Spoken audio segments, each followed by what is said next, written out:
Kasus ini bermula ketika trio detektif Jupiter Jones, Peter Crenshaw, dan Bob Andrews menerima laporan aneh tentang sebuah mumi Mesir yang tiba-tiba menghilang dari sebuah museum kecil, padahal tempat itu dijaga ketat dan hampir tidak mungkin dimasuki pencuri tanpa meninggalkan jejak.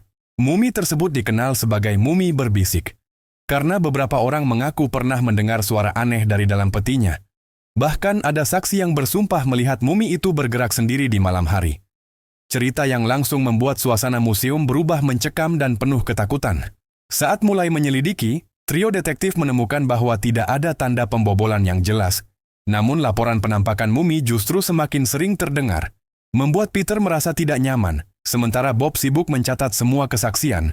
Dan Jupiter justru semakin yakin bahwa rasa takut ini sengaja diciptakan oleh seseorang. Jejak penyelidikan membawa mereka mengikuti kemunculan mumi di beberapa lokasi berbeda.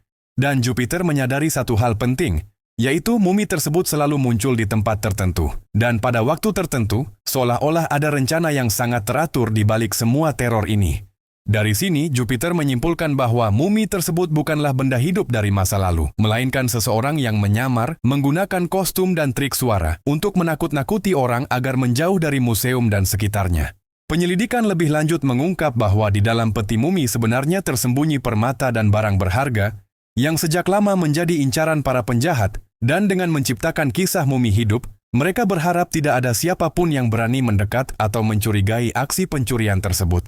Ketegangan memuncak ketika trio detektif hampir ketahuan oleh pelaku yang menyamar sebagai mumi. Namun dengan kerjasama yang solid dan perhitungan matang, mereka berhasil menghindari bahaya sambil menyiapkan rencana untuk menjebak para penjahat itu. Dalam penyergapan yang sudah dirancang rapi, kedok mumi akhirnya terbongkar, dan sosok menyeramkan yang selama ini menakutkan warga ternyata hanyalah manusia biasa yang menggunakan perban dan kostum untuk menutupi kejahatan mereka. Kasus pun berakhir dengan mumi dikembalikan ke museum, para pelaku ditangkap, dan ketakutan yang selama ini menghantui warga langsung sirna, karena semuanya kini bisa dijelaskan dengan logika. Bagi trio detektif, misteri mumi yang menghilang menjadi bukti bahwa di balik cerita paling menyeramkan sekalipun, selalu ada kebenaran yang bisa diungkap, selama ada keberanian untuk berpikir jernih dan tidak mudah terintimidasi oleh rasa takut.